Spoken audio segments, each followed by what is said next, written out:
I can say the number of participants are increasing rapidly.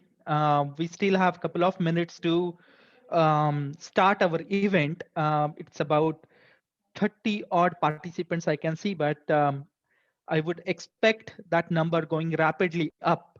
And we'll give about 2 more minutes for everyone to be stationed at their places, because this is going to be very exciting and very critical webinar for all of us, especially from understanding the business point of view, understanding the cost parameters towards the IT activities that we do. So I'll give about 2 more minutes for everyone to be at a place listening quietly for next 65 minutes or so, and then we'll have some games.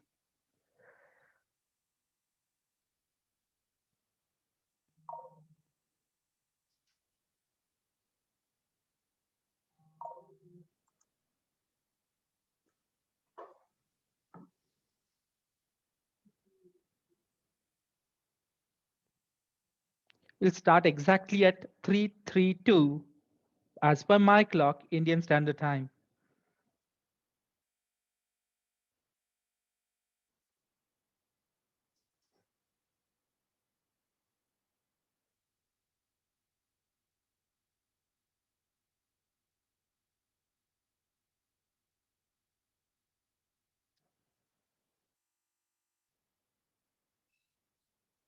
60 seconds to kick off.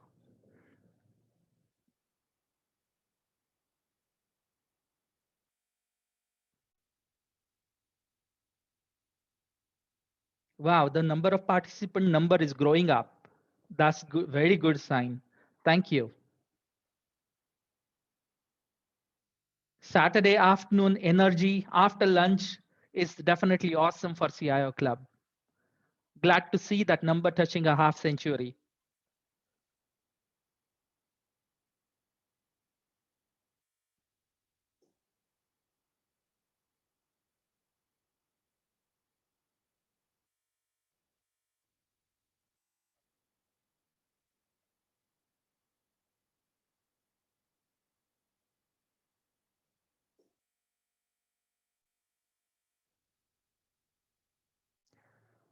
We'll start in about 20 seconds from now.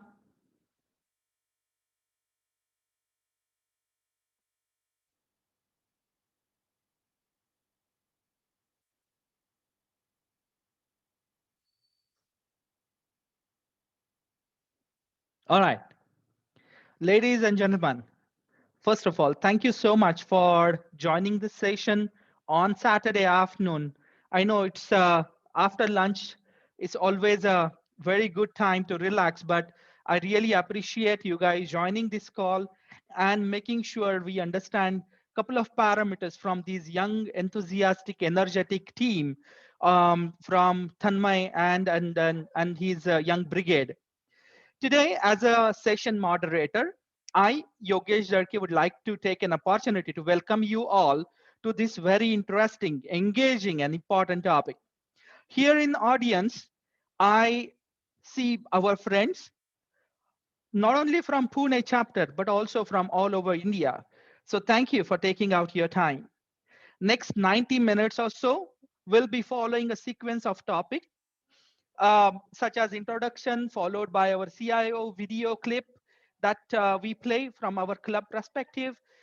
Then the core session of 75 minutes odd, along with the Q&A of 5 to 10 minutes. And we have already received a couple of very interesting questions, but I do encourage everyone to participate and ask questions as per your queries.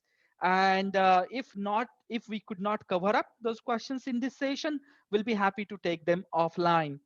I'm very sure Tanmay and his team will be interested to showcase their capabilities in while answering those questions. And last but not the least is about our rewards and rewards program. That is our quiz, Kahoot quiz. We all know Kahoot app and how to log into that, how to play that. So I'm not going to repeat the instructions. Of course, we will see when we reach to that place. And last but not the least is about Wheel of Fortune. Just a hint, Do listen to the session content carefully if you want to win the exciting prizes. Every one of us, either responsible or accountable and answerable for our own P&L, that is profit and loss statement for our own vertical from information technology initiatives or apps that our respective organizations. Whether it's direct or indirect deployments that we do in our day-to-day practices. Today's topic is going to touch every participant's heart, going to trigger the thoughts in the brain for business objectives with an eye on respective wallets. Tanmay, the young, bright founder, entrepreneur, solution designer, technical architect, going to explain us his product lineup from his organization along with his team. And it is so encouraging to see the bright minds coming with such a brilliant ideas, which is a need of the hour for every product that we use, especially at manufacturing and automobile industries. Tanmay and his team successfully implemented their products and applications for almost 25 odd OEMs in a diverse geography. Today, we all in this webinar will learn how transforming, automating, costing processes can positively impact on our business P&L. With this, ladies and gentlemen, I would request Tanmay and his team to start the session. Of course, prior to that, I would request Vidisha madam to run our CIO Club video. Vidisha ma'am, over to you. Thank you.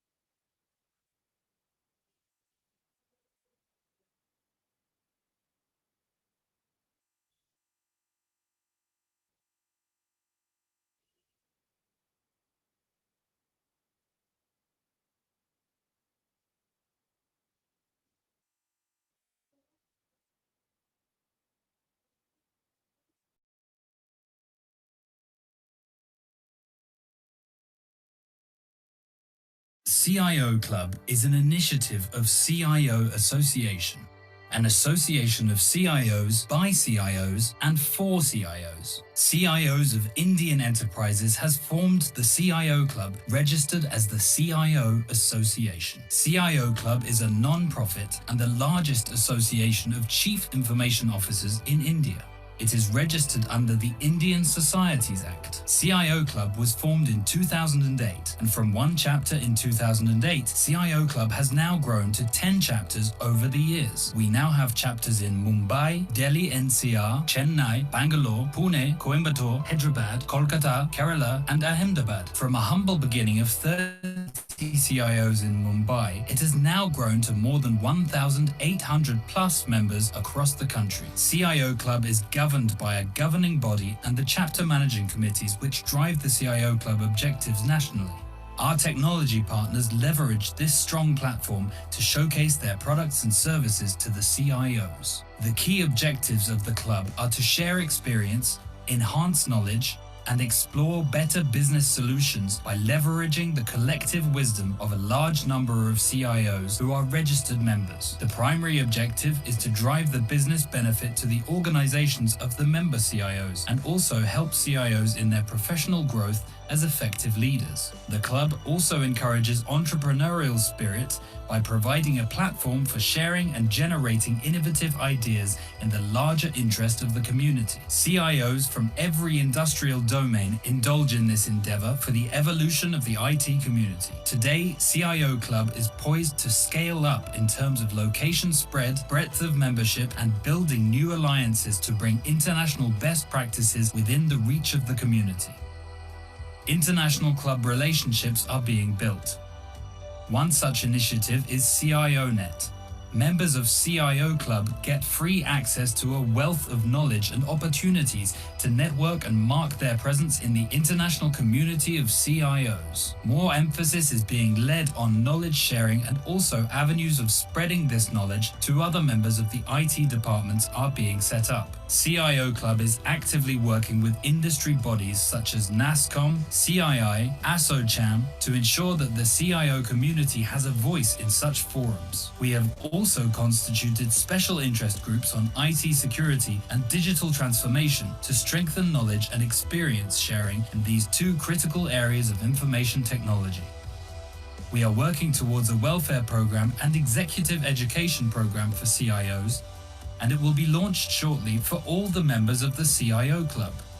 So, join the CIO Club and start learning, sharing, and caring. For more details, visit us on cioclub.com. Follow us on LinkedIn, Twitter, Facebook, Instagram, and YouTube.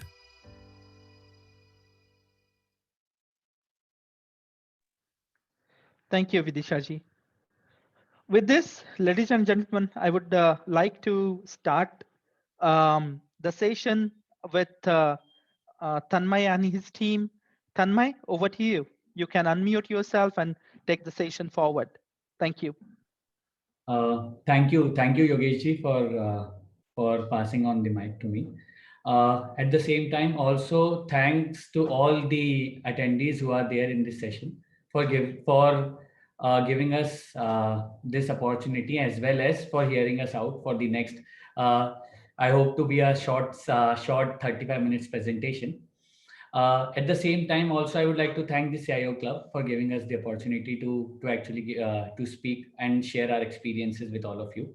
So with this, let me share my screen and start the presentation.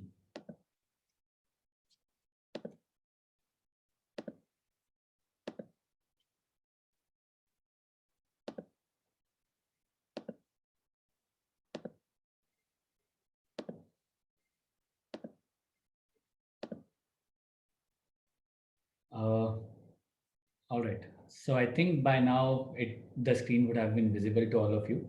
Yes, it is. Thank you. Thank you, Yogesh. So before moving forward, before moving and diving into the main topic, I'll quickly introduce about who we are in a short 2 minute slide, and then move on to the main topic at hand.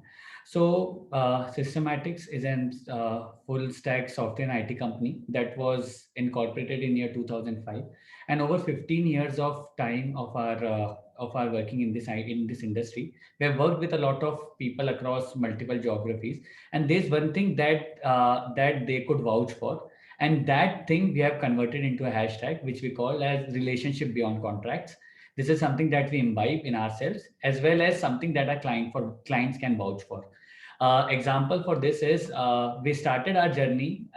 In the starting, we worked with a company which I think a lot of you would be familiar with, which is VECV.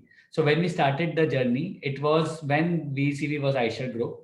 From there, the journey started. 15 years and 40 plus apps later, this journey is still there. Similarly, we have worked with TAFE for a long time, almost 10 years now, when it was TMTL and it was later acquired by TAFE. And at the same time, we have released a Salesforce automation app for their pan-India secondary and primary sales. We have created a taxation system for a country that is present in a MENA region. So like that, there are multiple cases, but without going further into those cases, I'll come back to the topic, which is of the reason that we have gathered here. So when we talk about any cost card digitalization or cost control initiative, there's this one question that always arises that is being asked to us by a lot of CIOs and IT heads all across the globe, which is I already have an ERP, and not just cost card digitalization or costing related activity. If it revolves around cost, this is one question that do pops up every now and then, which is we have an ERP, why do we need to pick up any other initiative? So like first point to note here is a system or probably a initiative like this, implementation like this does not have to essentially be a different system, or it does not have to replace ERP, which it anyway can't. But at the same time, the idea here is that the system should integrate with the system or the initiative will integrate with your current ERPs and gather the data from those ERPs, so that the data that is present in structured format is still present in a structured format, and data which is not can be converted into a structured one. We'll talk about this more in the coming slides. But I would like to answer this question. So first point is first, it is not to replace, it is to pick the data from the ERP. Second, in a lot of systems, in a lot of in our experiences actually, when uh, so again, one point I think to note down here is that we are not here to teach anyone anything, in the sense that a lot of you have more experience than multiple times more experience than we have. However, what we do have is an experience that we would like to share with all of you while implementing costing automation and control solutions at multiple locations. We have encountered a lot of different observations, and we have encountered a lot of different experiences that we would like to share with all of you. Now, the costing process is as old as manufacturing itself. Because of that, every company have a different set of ways, a different methods in which they do cost cut calculations or costing. Now, this costing may be similar, so you can draw parallels between a lot of companies, yet every company have a different way of managing this cost. So because of that, in our past experience with all the people that we have worked with, and our domain experts, we have combined, like we have gathered the experience of their combined experiences over 100 years, that has helped us come up with few observations that we would like to drop with all of you. Now, these observations and these experiences may or may not be helpful. However, the idea is, uh, by the end of this session, most of you should have a food for thought.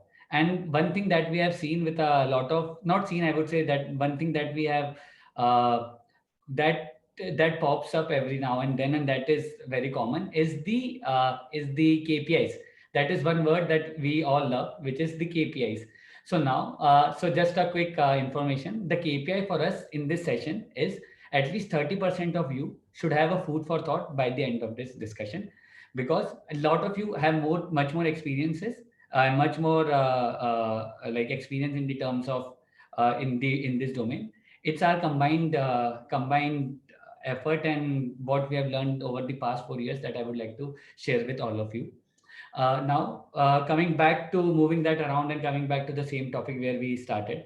So why ERP? First, ERP is not to replace your current system. Second, in a lot of places, we have seen that the vendor costing, the final approved costing is present in the ERP. Let's say, for example, a part is procured at 150 rupees, then then the price 150 is present in the ERP, that in the ERPs that they have. But how they reach that 150 is something that is not always there. Now, this 150 is what I'm talking about, is the vendor costing, or the costing that I've settled with my vendors and norms that I have settled with the vendors. Now, these all information is not present, is not exactly present in the ERP. And at the same time, where this information is present, it is either present in Excel sheets, it is present in Word documents, it is present in emails, or even it is present in the communications. Now, what happens is this data without structure is leads to a lot of problems when we are doing the consolidation effort, and I'll come to that later. Similarly, in some cases, the first part is vendor costing was not present. The next part is when the details or the price of the cost card was present. The price was not present in a detailed format, in the sense any part. So the detailed breakdown of those part was not present in the ERPs, but they were present in the Excel sheets, or they were present in the different formats. Again, now this data is an important data, which I'll talk about the link in the next few minutes. But this particular set of data is very important data, and how it can directly impact your PNL is something that we'll talk about. But again, this data was not present, and if it was present, it was not present at one combined location.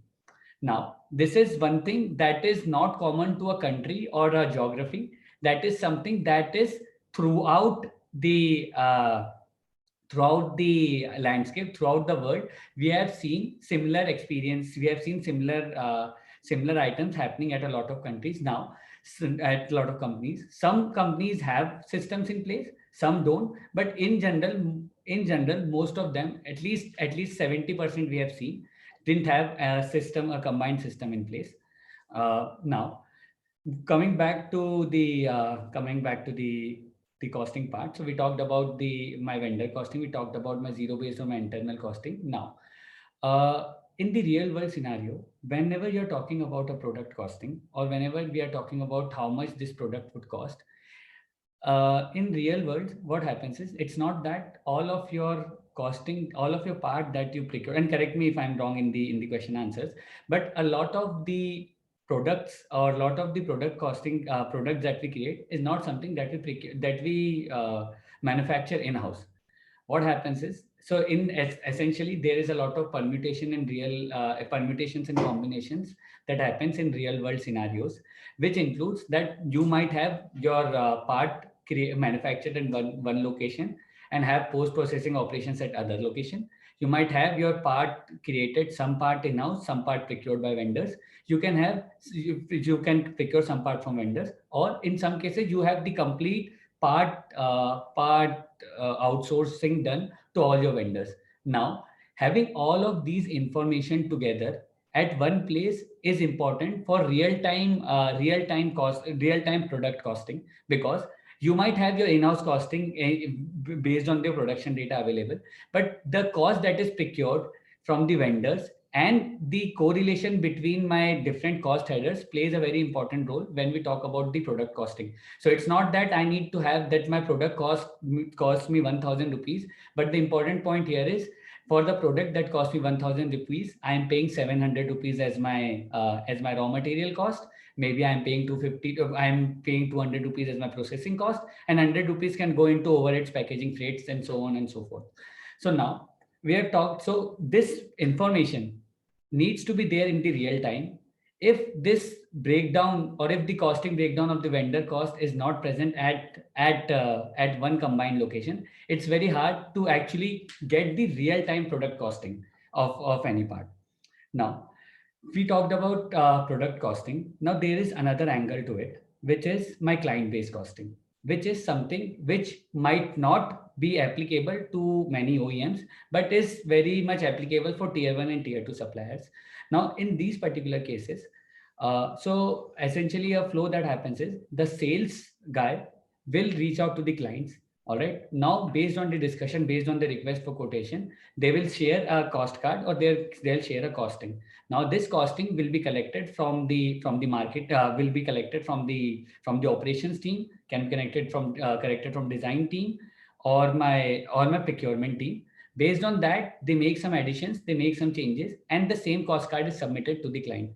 Now, in some cases, this might be controlled at one location, which might not be controlled. In many cases, it is not, and where it is, it's very good, because the cost card, at least we have whatever costing that we have shared to client present with us. In cases where it is not, it is imperative that it should be there. Now, the point that comes here is, there needs to be a link that needs to be maintained between all of my cost cards. So if I have to talk about the actual price, or price that I'm buying it for, and or the price for which I'm selling it for, it's important that my client costing is linked with my product costing, which is in turn linked with my in-house costing, my zero-based costing, and my vendor procured costing.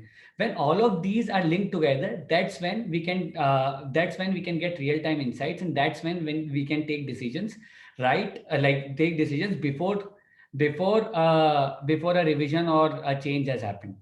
In one such case, we have seen with one of a leading OEM that with one of a leading OEM that so essentially the case happened is so they use it is a leading OEM, but they also supply this they supply a part to other OEMs.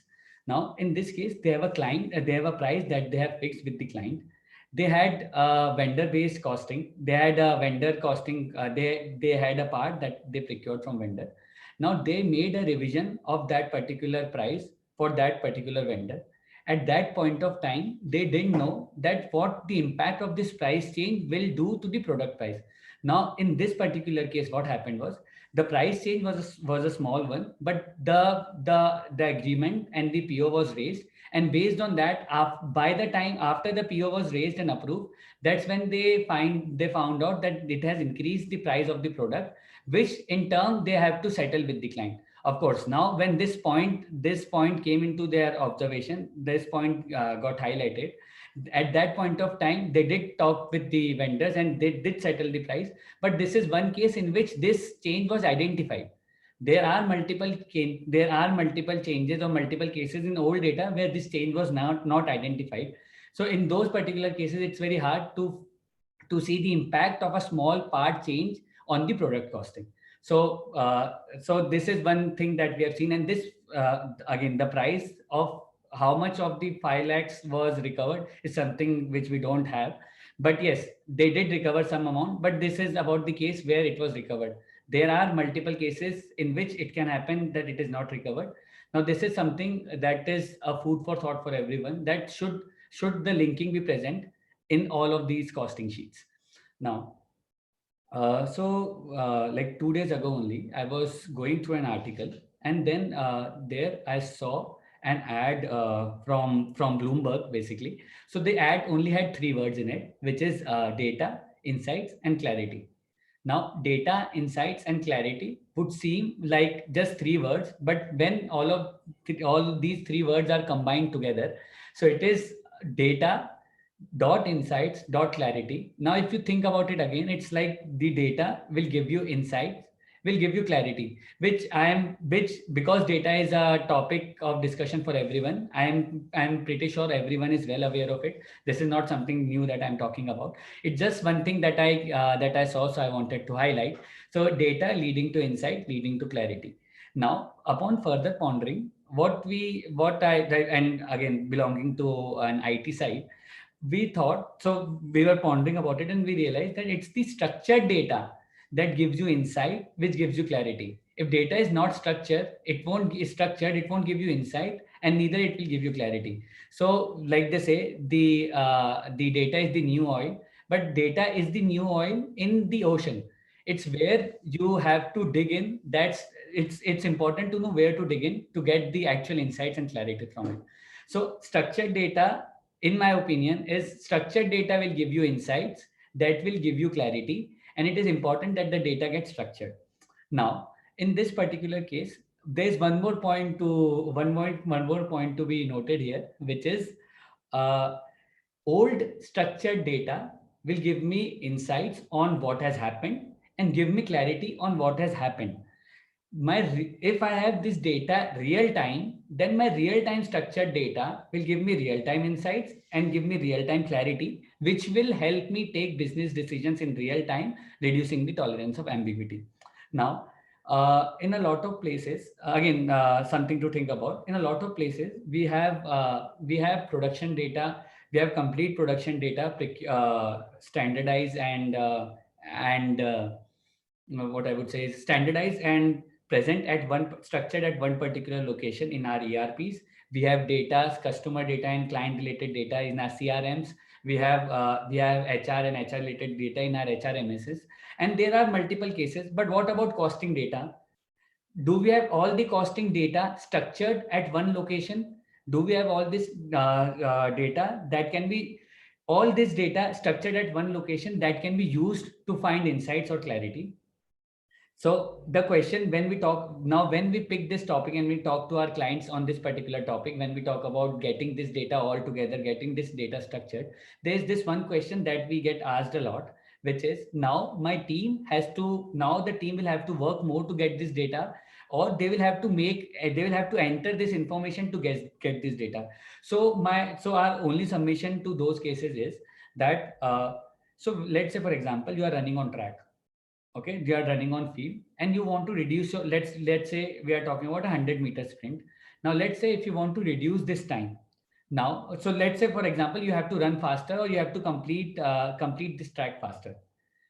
The first and the foremost thing here is that we need to measure what is my current speed. Only then, or I have to measure my current time. Only then I would be able to make changes, or I will be able to uh, make take necessary actions.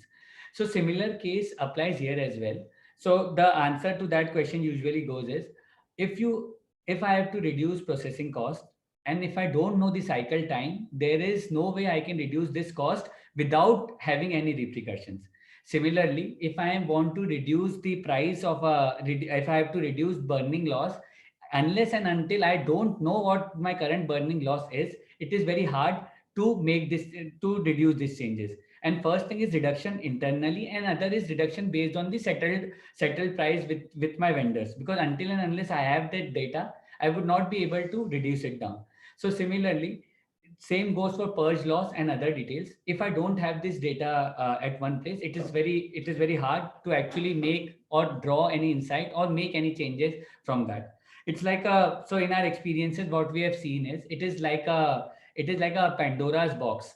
Once you start opening it, and that's when you see there's a lot of things and a lot of points that can be changed, or that can be controlled at a multiple at a multiple levels. Now I'm talking about a component cost. Now again, so component cost is one part. Now let me talk about the same topic from another perspective, which is from a company's perspective. Now, in their company's perspective, what we have seen is, whenever there is the price that has been distributed throughout, so procurement is one process that can and should be decentralized at multiple locations wherever possible. So in our experiences, what we have seen is, when we are talking about 10 plants or even 5 plants for that matter, once you once you start decentralizing this procurement process, a lot of visibility goes, so the visibility takes a very big hit. For example, let's say a same part, same raw material, or same same price or same raw material. So let's talk about raw material only. Same raw material is being procured at 5 different plants at 5 different locations. Now, if the procurement is decentralized, it is good that it will help in the scalability, because decentralization always helps in the scalability at an extent, of course, which I think all of you will agree as well. Now, in this particular case, let's say the same raw material price is distributed at multiple levels, at multiple plants, having the visibility that which plant is procuring it at what price is becomes a very important part here. Now, there is a very thin line between between decentralization of procurement and centralization of procurement, which again something that we have learned from all the CIOs and chief procurement officers from all the implementations that we have. If you move this particular what I would say control little towards more towards decentralization, you will lose the visibility while gaining the speed. If you move it towards the right side, that is towards the corporate, then it brings the additional overhead at the corporate and the friction between corporates and the plants. Now, the idea here is this entire process, this thin line needs to be carefully controlled and binded through, not, we would not say a software, but through a process. If, I mean, in this particular cases, when the numbers are more than, if you're talking 5 plants or 10 plants, having a system in place does help. But the idea here is that the entire process needs to be binded, in the sense that you should have the visibility while maintaining the decentralization, so that if there is a control if there is a control activity that needs to be done, can be done beforehand and not after all after the movement or after the settlement has happened. Now, in this particular case, we have seen a similar case with one of our large component manufacturer, in which they had 43 plants, and all 43 plants had, so they were divided into different groups, but they had their procurement process decentralized. Now in this particular case, when we started getting that data together, when we started putting that data together, that's when the team started seeing that for the same raw material, for the same vendor, I am giving four different prices at four different locations. Now, with all this data in front of you, there are multiple strategies and multiple activities can be done, not just by the IT team, but also by the procurement team. In the sense that, okay, now I know that I am getting this raw material. Okay, this is one of the items that I think is from our perspective. Again, once you have this data, you would have much more perspective and much more activities that can be done. But I would like to share two or three cases in this particular case. So again, coming back to the point. So raw material procured by same vendor at four different locations. Now, my first strategy after seeing this is the standardization. Now I'll talk, my procurement team talks with the vendors, talks not with the vendors, but the vendor, and try to settle down this price to a standardized price, so that the same price is standardized towards all my plants. In this activity, majorly not more, in most cases it will always be less only, but in that case you would be able to standardize this entire cost across multiple plants. Now let's say, for example, so I'll just run a quick number over here.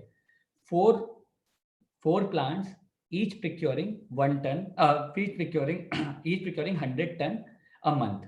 Now let's say, for example, if there's a price change of even 1 rupees, the impact of that particular change. So let's say one is procuring at 100 rupees, and the other three are procuring at 101 rupees. Now when we talk of one, so per 101 rupees per kg, so multiplied by the value, it is 100 tons into 100 rupees. All right, 100 tons into 100, that is my kg. So 10,000 multiplied by my 2 rupees change. This is 20,000 rupees change. Now 20,000 rupees change at one plant. Now this into 3 is 60,000 per month. That is something that will directly hit my bottom line, because this is 60,000 rupees that I can save. Now this is a very small number, because 100 just 110 and 4 plants is again is a number that we have reduced down for better calculations, and it is easy for us to show to give you our point. Now in this particular case with this vendor, that's when we started consolidating. It's when we saw that there was a lot of disparities that can be managed, and the team is still managing those disparities and trying to standardize this cost saving. Now this has led to a lot of saving. Of course, we are not aware of what would be the entire saving now and in the future. So it is a saving that is not currently, but that is for the future as well. Now, in this case, we just talked about RM. Another such strategy is a same raw material is procured same raw material is procured from four different vendors at four different price, but my commodity is same. Now there could be smaller changes due to sharing cost, or due to transportation, or due to my region in which I am present. Still, the idea what this data helps me do is, now I have the data that four vendors are giving me the price at giving the same raw materials four different price. Now the first thing that will come into the mind is, the idea here is to reduce down the one with the highest cost to an average cost, the one with an average cost to a minimum cost, maintaining and ensuring that I can have a constant cost reduction activity in place, and I can keep a track of it. Now it's more like if you think, so from our practical experience, it's the same case as Titanic that usually happens here is, so when you see it from the far, it is like this tip is the entire iceberg. So this tip saying the data that we have right now, as soon as we start dwelling into it, as soon as we start moving towards it, that's when we see that this data is just a tip of an iceberg. The actual iceberg is still under the water, and that's when you start picking up. That gives a lot of starting talking point, not talking point, but lot of points in which procurement teams can talk and negotiate with their vendors. Now again, this is something that we have seen in multiple cases, which might be applicable in your case as well. So it might be applicable, not 100%, but this is something I think to think about, that will the will the settled, so is my price, that is my process, this is which is decentralized, will help you, if my process is decentralized, then if I am I having the visibility or not. Now another, so again, getting this all of this data together into a structured form, getting all of this data together in at one place helps us with a lot of things. So I let, so that opens up a lot of opportunities for my automation, opens up a lot of opportunities for my cost reduction activities, and and open up a lot of activities for the future as well, which I'll cover now in the moving slides. So there is one activity that is very common throughout entire, not just automotive, but that is common throughout a lot of the entire manufacturing itself, which is my price revisions, because my raw material price keeps on revising. So it's an activity that needs to be there on a, so cost revision is one activity that needs to be there at a regular basis. It is one activity that consumes a lot of time, and it is one activity which is a repetitive activity that I'll have to do uh, every time. So now this activity, so if we think about this activity, when we're thinking about this, if you think about this amendment activity, it is one activity that that can be automated up to a great extent. And that's what we have done with that's what we saw with one of the with the bike manufacturer. So they had two people in 8 departments who used to do five who used to spend 5 days in amendment every month. That leads to 1920 man hours every quarter. Now if you think about from the technology perspective, this inflation, or this time that is spent in an activity that can be easily automated via a system, putting the right calculations and putting the right thought process in place. Now after they implement after the implementation, their time reduced down to 3 hours. That is for the fact that the entire activity that they used to do is now done by the application.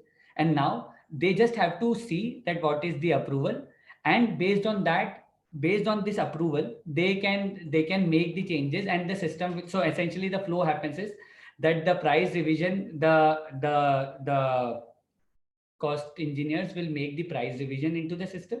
The system will take it forward, do the calculation, connect with their ERP, and create the, after approval, create the amendment request in their ERPs that they are, so that the POs can be released. Now in the times like this, I think one thing that COVID has taught us is changes can come real quick, and we have to be really agile to tackle those changes. Now in specifically after this time, we when we're discussing with a lot of clients, we saw that a lot of so now revision being done rather quickly, it has led to a lot of load to the current costing teams to make sure that the revision goes through in time, and they are able to make those revisions. uh, they are able to make those revisions hassle free without spending a lot of time. So this is something which is to think about, if this process can be automated or not at any given location. But again, in our experiences, not just with this system, we are not talking about any one system in this particular case.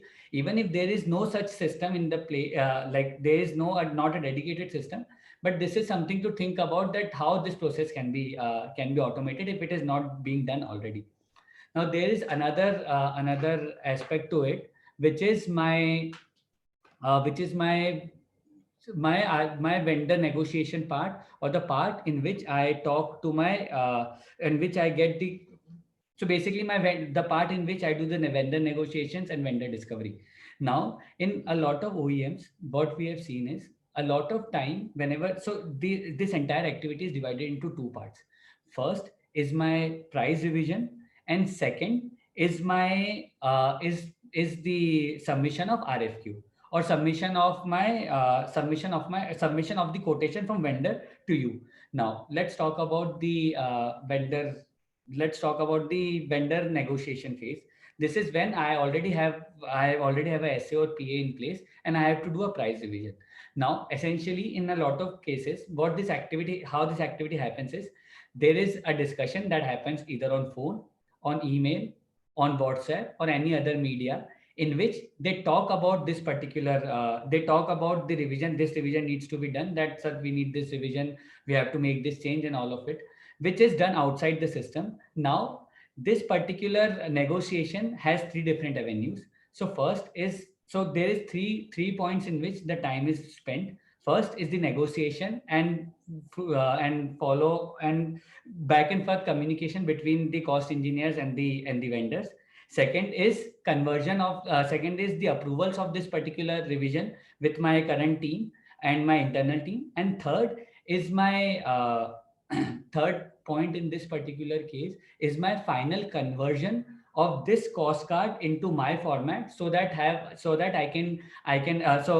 basically conversion of this new price change into my cost cards, so that I have the revised cost cards in place at my particular location. Now, this how this entire flow can happen is in a way that the vendor can, so in our experiences what we have seen is this way has helped a lot of companies, in the sense that the vendor initiates the requests. Now this request goes to my current, so vendor enters the change request in the application. Now this change request which has happened in the application, the current team, the OEM team, the team at the OEM level approves this particular price change. If it is approved, then it is fine. If rejected, then they reject this. If they are not okay with this particular price, they reject the price. The notification goes to vendor. He makes the price change into the system and initiates. So let's say, for example, he initiates the change. He initiates the price request. Our team approves that, okay, this price request is okay, good to go. He just presses yes or approve in that particular cost. He can press yes or approve that costing.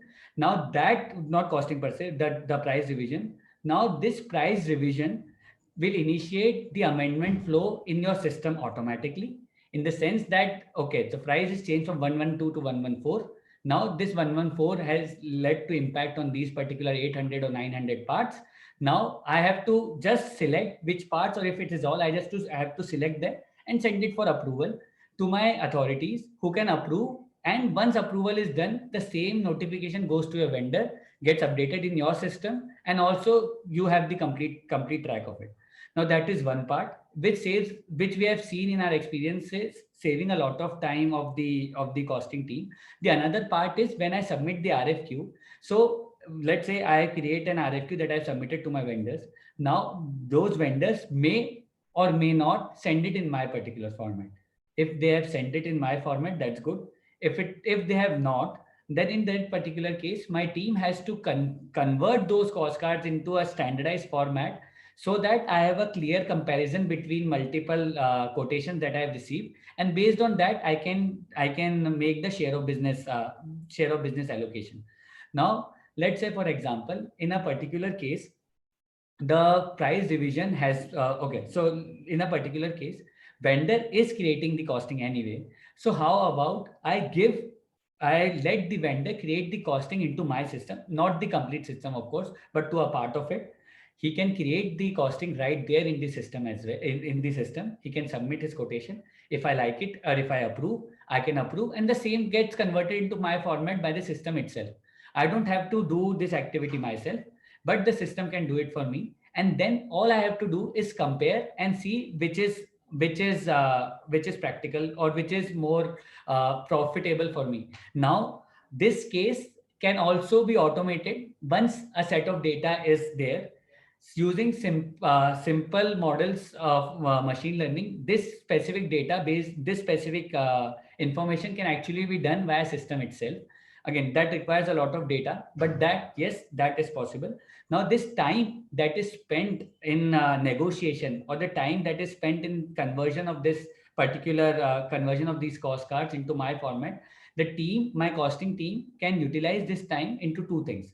First is for better negotiation and spending more time in the negotiations, or into new vendor discovery. So these 2 points do can play an important role, but again, this is something that can be added into your current ecosystem or not, is something that can be thought about. Similarly, based on the experiences, not just one system, it could be any system or it could be your custom built system. Having a system in place that can that can do, that can basically first help you structure this unstructured data that is scattered throughout your network, scattered throughout throughout the system, doing that data at one particular, bringing that data so the system should be able to get this data at one particular location.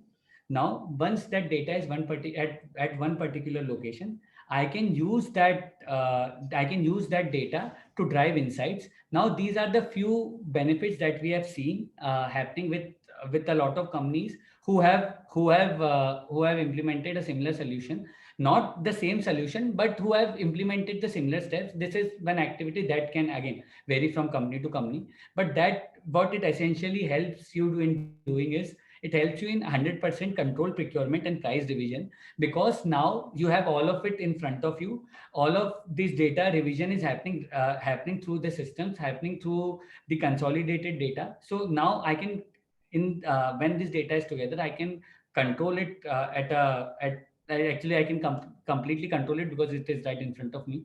Now this has led to this do lead to a lot of other benefits as well, like 30% increase in operational efficiency. This is one part that we have seen, and this is up to 30%. This can vary from company to company. There is 25% increase in employee productivity.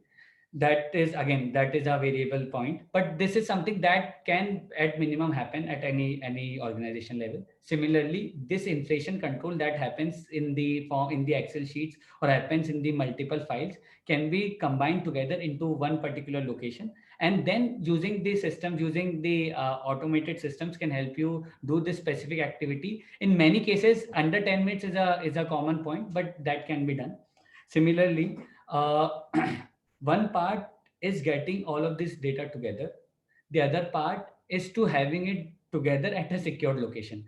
Security plays a very important role when we talk about proprietary data, because a data leak, not just data leak by the companies to the public, but the data leaks to your competitors can actually change the tide of your current FG. So having all of this together at one particular place, which is federated through, which is regulated through roles and user accesses, and only limited users have access to do limited things, can help you ensure that the data remains within the organization. And even when people move out, the data is not moving out with them to your competitors, but it is still present in the system.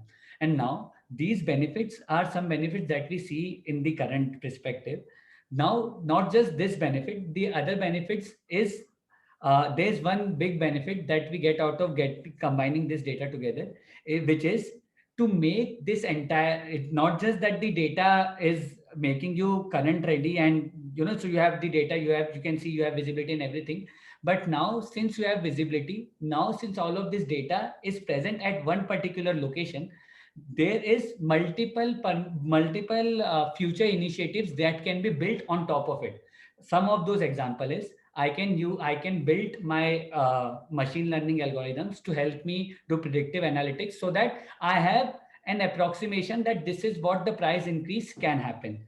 Or I can export this data or expose this data to my business analytics software. So not just that I have the other data at one particular location, I can also drive the insights from this data and combine them together with my other production data, my client data, my so data present in my CRM, data present in my ERP. I can combine them together to actually get the complete picture. And not just that, once this data is there at one place, and when you move towards, and we see a lot of movement happening towards industry 3.0, 4.0 is still to come, but yes, 3.0 and 4.0 as well. Now in this particular case, having this data at one place does helps you bring the correlation. So let's say for example, you have the data present in your not have. You have the data present in your CNC machines and your computer generated machines. Now this data exported combined with my structured costing data can help me do powerful analysis of what was my estimation and what was my actuals, to actually correct my activities and make sure that I can take the decisions real time and not after the entire incident or an activity has taken place.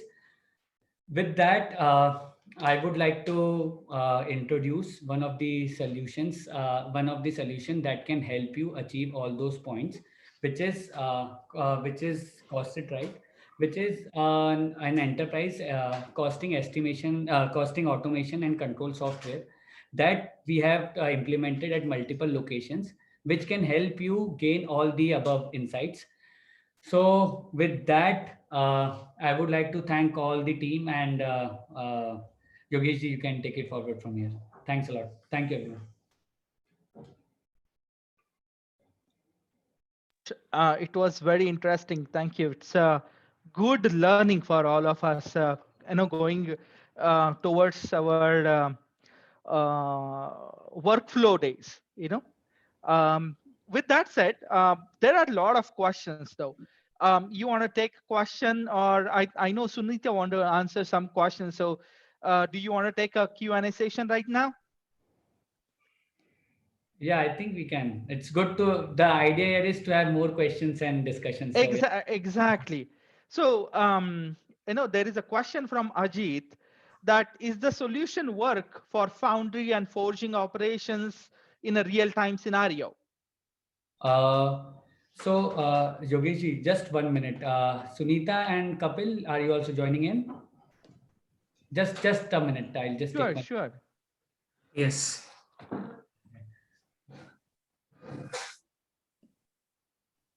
Sunita is also joining in, Kapil. I can see her. Okay. Hello, everyone. Yeah, Tanmay, we can start with the query. Yeah, welcome Sunita ma'am. Welcome Kapilji. Kapilji, you're on mute. In case you wanted to answer your question, you have to unmute yourself and Yeah, we can absolutely. take it. Yeah. So in a Q&A, of course, the first question that we started with the foundry and forging operations. Can it work? Can your tool work? Can your application work in that scenario? That's a question from Ajit Saab. Yeah, Ajit Singh ji, that is possible, and we do have cases in which we have worked with the foundry, not foundry, but yeah, actually that was a foundry only, foundry and a furnace organization, and we were able to answer those. We were able to implement this. There were some changes required, but yes, since they had data at one place, we were able to do it in the sense that they had an ERP in place, so we were able to pick some real time data from it. In one of the other cases, we implemented their entire we sat with them and we figured out the ways and how we can automate this thing. So yes, this has happened. We have worked on this. Okay, I have a very interesting question, and I received it offline. So if we have to implement any such solution, what is your deployment strategy? I know it's going to take the answer to this is pretty going to take ages probably, but you want to take this question in a short answer note? Let me take this question. Sure. Yeah. So as Tanmay mentioned in the initial slide, that systematic beliefs in relationship beyond contract, that is our typical strategy, implementation strategy. Our objective is not to deploy or not to install or not to implement the empty solution. We handhold with the team. We help them in structuring the unstructured data, migrating all the data into the system. And before go live, we have to ensure that the system should be in use from day one. So all the migrations, all the things before going live, we migrate all the system, we update in the system, and we give that system so that team can use. So it will not become another headache for the organization or for the team to populate data into the system. So it's a typical I think the deployment. So of course there is an associated question to that which I received offline again. What is the typical time frame for the implementation for such application? So I'll take it up. Typical time frame that we have seen is about 4 to 6 months for entire implementation.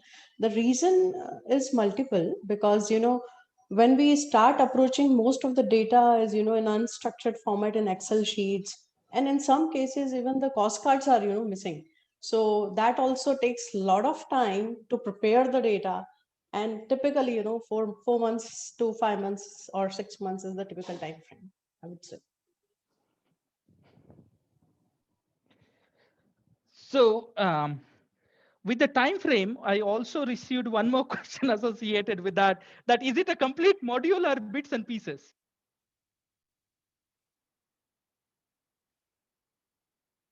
Can you hear me? Then probably you want to take it up. Yeah, no problem. So essentially, okay, that's an interesting question. But yes, so essentially, like the other softwares in the industry, we follow the similar approach. So there is one base, and then there are multiple modules that can be deployed together or differently. So yes, bits and pieces is the answer for this. Okay. So there is one question from Sandeep ji. That is, what is the key points to generate or create structured data from your solution perspective? Key points to create and generate structured data. Okay. It's I more of, think you may need some more in-depth or detail about associated with that. Maybe you can take that offline with Sandeep ji later stage. no problem. Okay. Then there is a question related to, does costing data principally applied to the standard costing or actual costing? That is also from Sandeep ji. Okay, and so that applies to both of those actually. So again, the how the insights or how I correlate with them is little different from standard versus actual. But yes, this principle applies at the standard and the actuals. Okay. Then most of the ERPs have inbuilt RFQ process. How does it? How does your solution differ from that? Okay, so essentially, so RFQs is just a part of it, but the solution in the example in this particular case happens in the way that the request for quotation or the price change, or let's say for example, request RFQ is there, they can generate and they can connect those with the ERPs. It's about getting this request and automating my process, which is currently happening offline, or which is happening by the person in a, like by their they are doing it in the Excel sheets on their systems. Now in the cases where there is where companies have implemented RFQ, in those cases we pull the data from RFQ itself, and then the RFQ portal is not separate RFQ portal is not needed. You can just pull in the data from that portal and then initiate the flow. So that is one thing that we have done in the cases where they already have RFQ completely done and used by their vendors. That is the case. So, of course, there are a lot of organizations in Pune or around Pune and globally which use SAP HANA and kind of. Does your solution get integrated with that Yes, sir. directly, or is there anything that we have to do differently? No, directly by APIs, it gets integrated directly. In actually, in most of the cases we have deployed, they had an ERP, and in 8 out of 10 cases, it was an SAP only. Majorly as for HANA at ECC, but we have encountered ECC as well. But yes, as for HANA majorly. Well, if you come to my organization, it's not SAP. So definitely, it's a good question from Vijay Saab. He also have a follow-up question related to approval workflow and cost revision. Maybe that question you have to take it offline because it will require little understanding of their own processes instead Correct, of giving a general holistic approach. correct. Okay. And of course, you have mentioned a couple of use cases, case studies, especially from SME companies and kind of, I think you can get connected with Subramani Saab and, take that, share some case studies with him over the email kind of. It will have his question answered. Yes, sir. Okay. Then, okay. do you have possibility to compare considering purchase price, manufacturing, overheads, blah, blah, blah, with price of parts, components, product, to understand the margin? I got lost into the question. Maybe some, you want to take it? I don't know. It's a question from Kiran Sahab. Okay. Kiranji, in this particular case, yes, that is the entire idea actually. So all this data is present. It is present in silos. The idea here is to combine them together at through a system or through a process. So again, the idea is that is one KPI of the system. If you talk about that, will it help you combine them together and give you right margin? Yes, that is our KPI. Not mine, but the applications. Yeah. Okay, so Sandeep ji has asked one more question. This is probably the fifth question from Sandeep Saab. He's paying a lot of attention. Maybe he's the one for the lucky winners today. Can you please suggest ML platform for predictive analysis? For example, the price increase kind of. Again, it's typically not from the product side of it, I guess, from the tactical rollout side of it. Okay. Okay. So in this, so again, what we have experienced and in what we have seen, it's not the platform that actually makes the difference. It's the models. It's how you are correlating the data that actually makes the difference. So it's again a subjective question that I would like to talk to them. But again, the any out of the box solution, if you have an internal team or if you have a service provider for that, it's good. We can use standard regressors, or else if you have a team in place, then I think you can go any off the box solutions from any cloud provider. Let's talk, if we talk about AWS, or if we talk about Azure, we can use that. But again, the platform never plays the role. It's the data and it's how you are using or how you're modeling the data that makes the changes.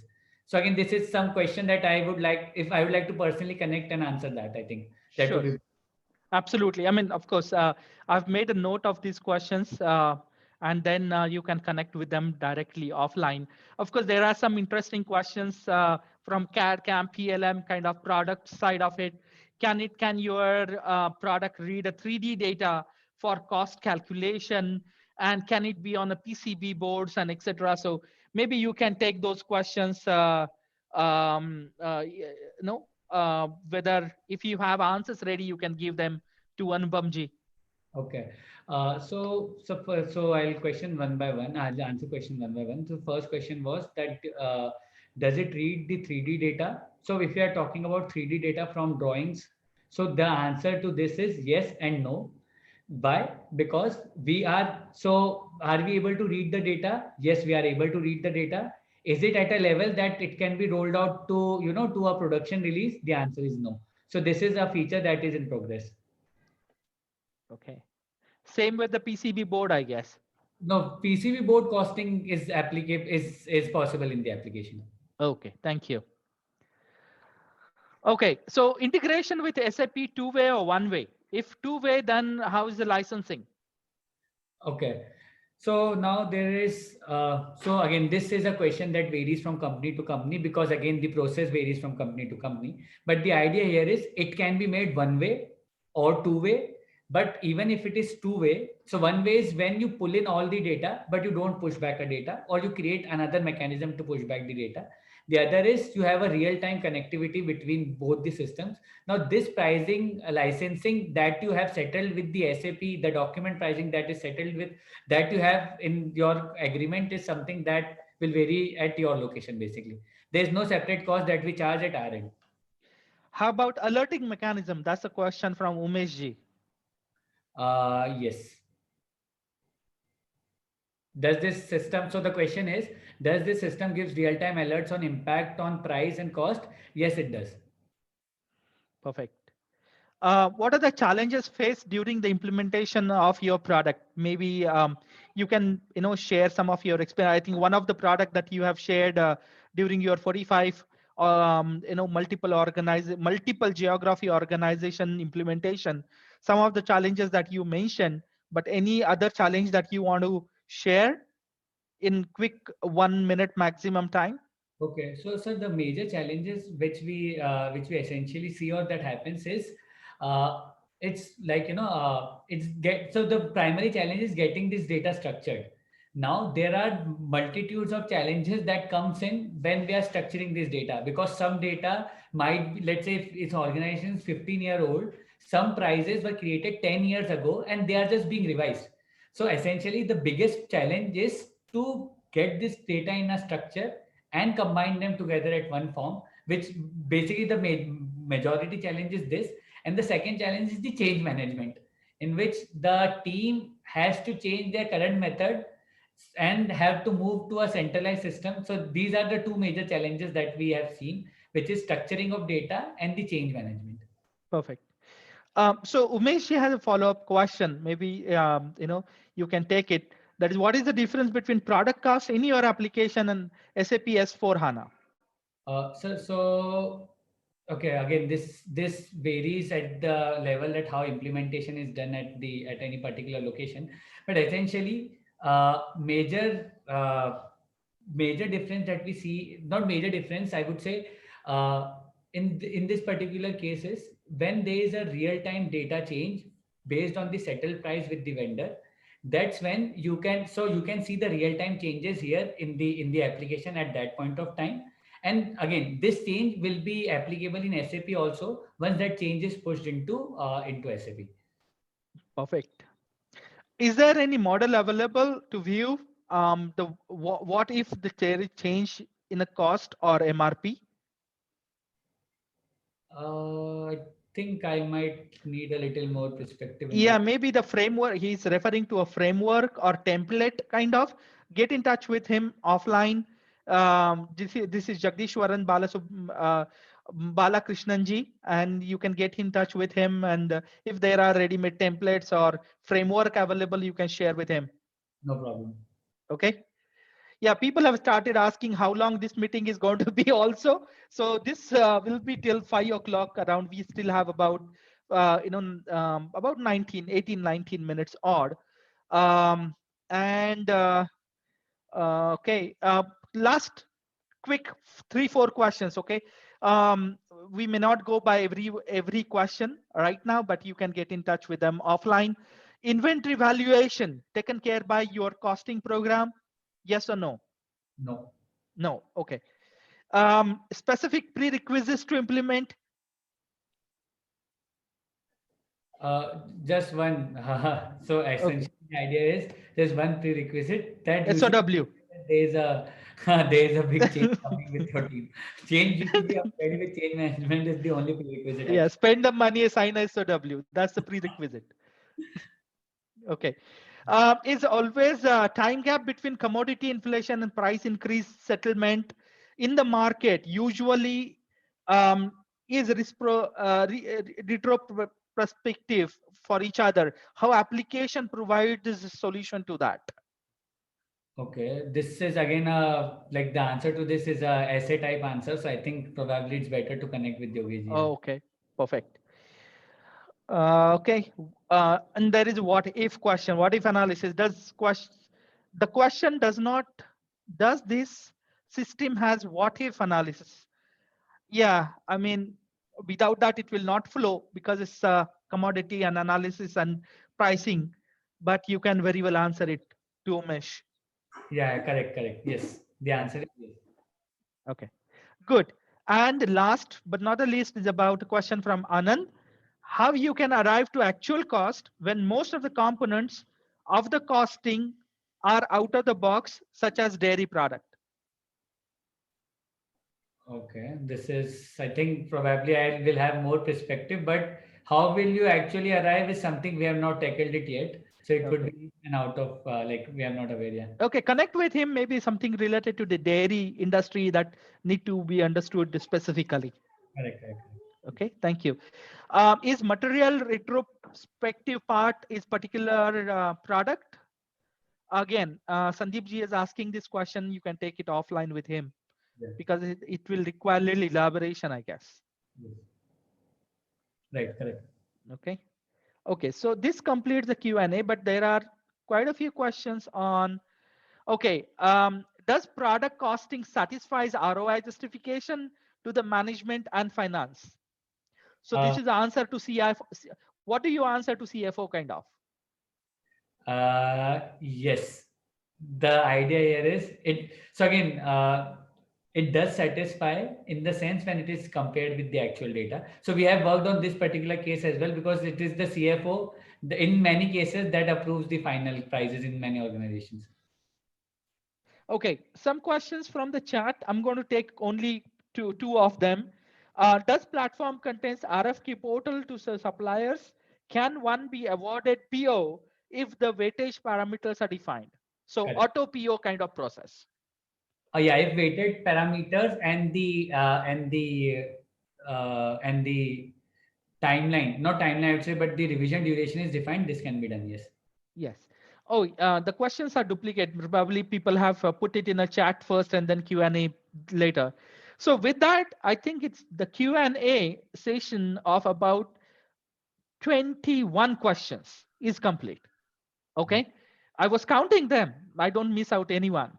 So with that said, I'll hand it over to Vidisha ma'am to take the Kahoot quiz and then Wheel of Fortune. Then we'll go towards vote of thanks. We'll have to wrap up in next 15 minutes. Okay, so for Kahoot, the pin is 9591535. And it's an irony I cannot participate, right, Vidisha ma'am? Otherwise, you know I'm champion in that. Okay, so you have to log in with your initials, with your phone number, and participate in it. Try to keep the decent name. Some of the quiz participants I saw last few days ago, they were putting some real ventured names. All right.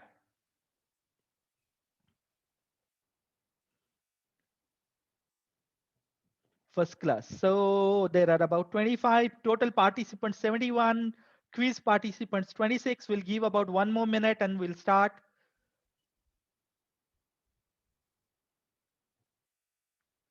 Let's cross at least 50% of it for the quiz participants. Out of 71, at least 35. When we reach 35, we'll start it.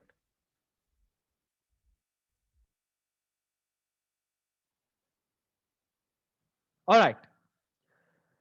So let's go towards the questions. Vidisha ma'am.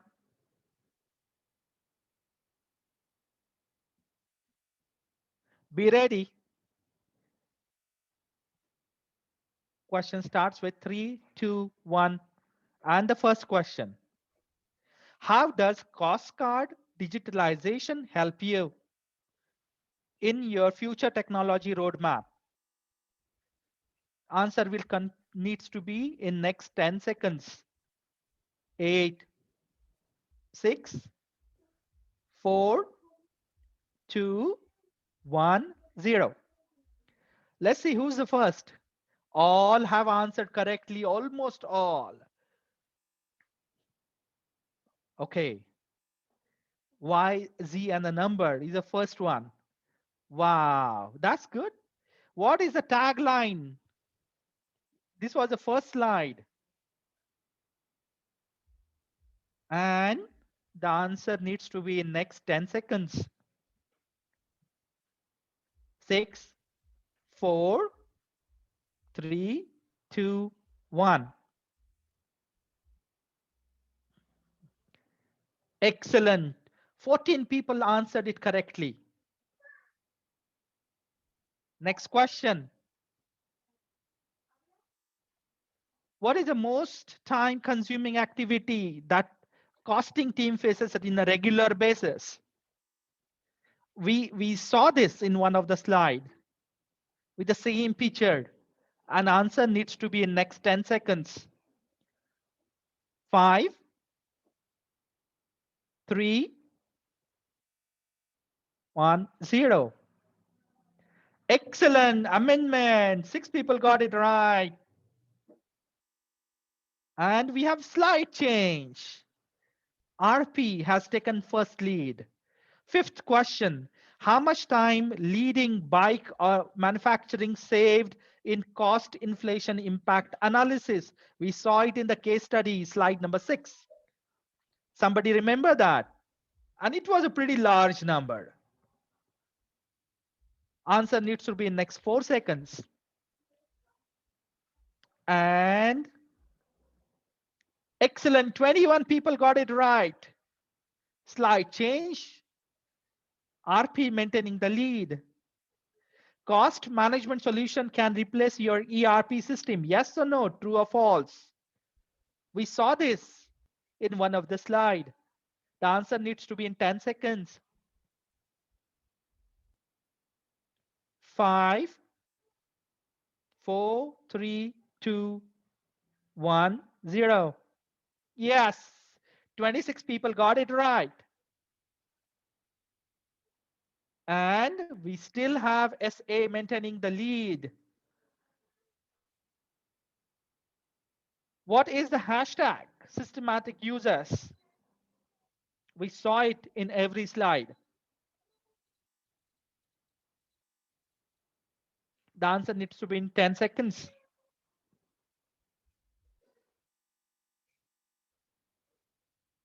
2, 1, 0. Excellent. 12 people got it right. And YZ maintaining the lead. Thank you. Next. How old is costing process? Oh, it's ages, right? I like that answer. As old as Amitabh Bachchan. An answer needs to be in 5 seconds. I really want somebody to answer that. As old as Amitabh Bachchan. But no. 29 people got it right. And YZ maintaining that lead. What do you gain out of structured data? Answer needs to be in 10 seconds. 5 and 38 people got it right. Let's see who's maintaining the lead. YZ still maintaining the lead.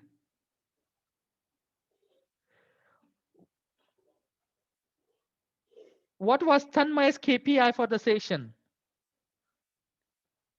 Okay. That's important because we heard it.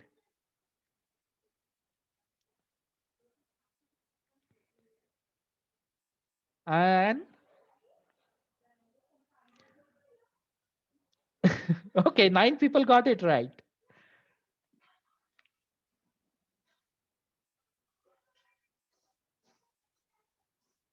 That finishes our Kahoot questions and quiz.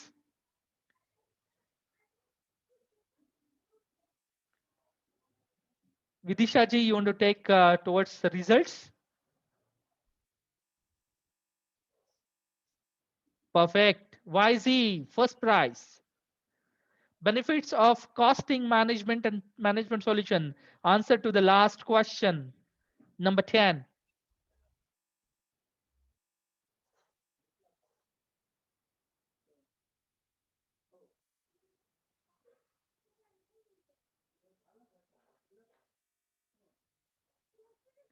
And 31 people got it right. With this,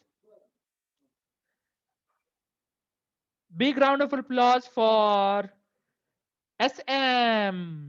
Second winner, AK. And the first one. Who's that? Vijay Sahab. Nice job.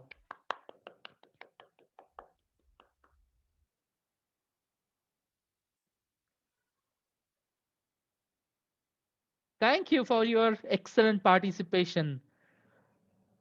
Vidisha ji, you want to take it towards Wheel of Fortune?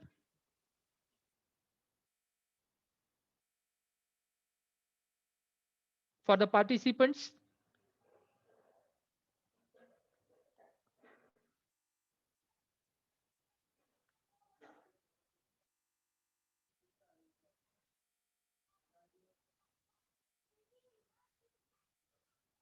All right. Let's see who's the lucky one in the wheel of fortune.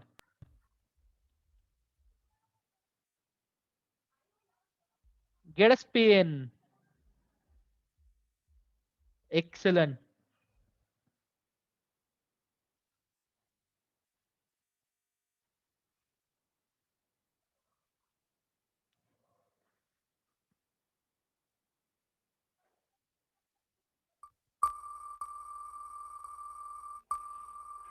And let's see who lands up in the winning note today. Prit Singh ji, are you there? Can you raise your hand or no, type in the chat? Prit Singh ji.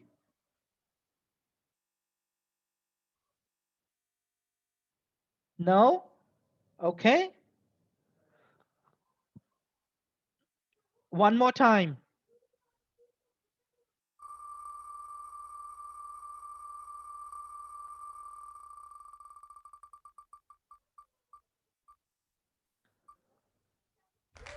All right. Rajendra Shi, are you there in the call? Can you type it in the chat?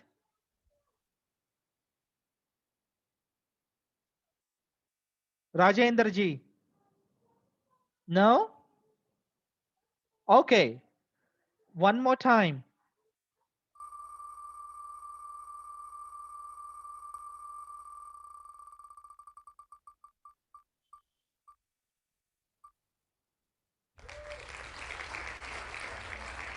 Siva Kumar,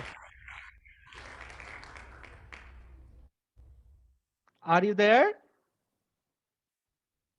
Siva Kumar ji, are you there?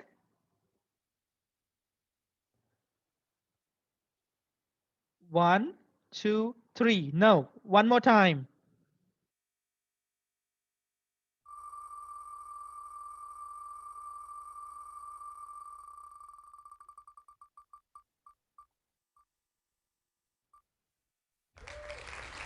Balaji Sahab.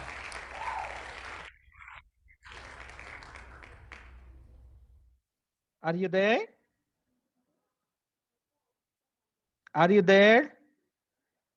3, 2, 1. Nope.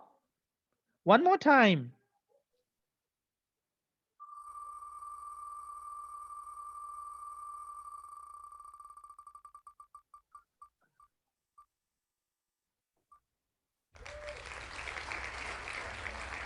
Sunil ji. Sunil is there. Yes, he's there. Finally, we got one winner. Yes, congratulations, Sunil Sahab. Glad for you, happy for you. Congratulations. Thank you for attending this session.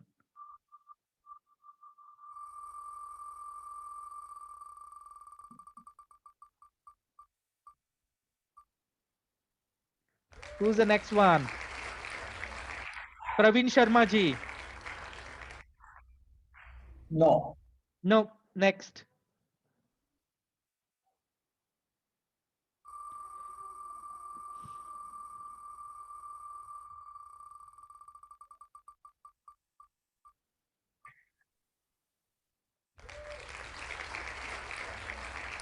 Biju.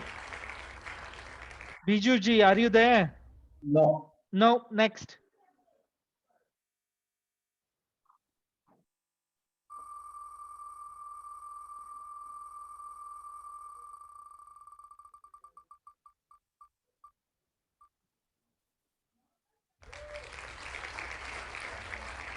Udit Sahab. Udit is there. Yes, he is there. Excellent. Congratulations, Udit Sahab. Thank you for attending.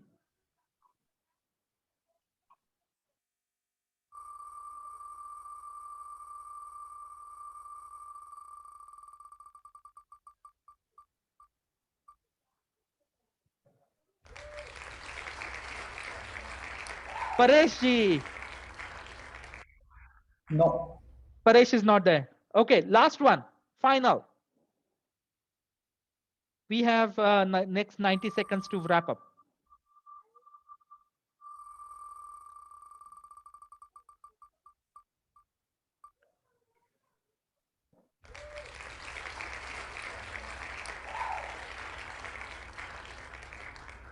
Ganse Karanji.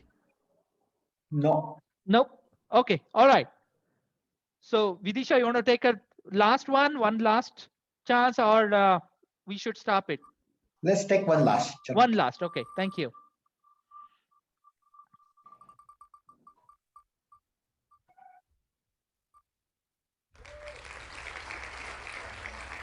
Anandji. Yes, he's there. He is there. Okay, congratulations, Anand Saab. Excellent. Thank you for attending. Okay, so with that said, I think we have reached to the very last section of today's session, that is on the thank you note. First of all, thank you everyone for your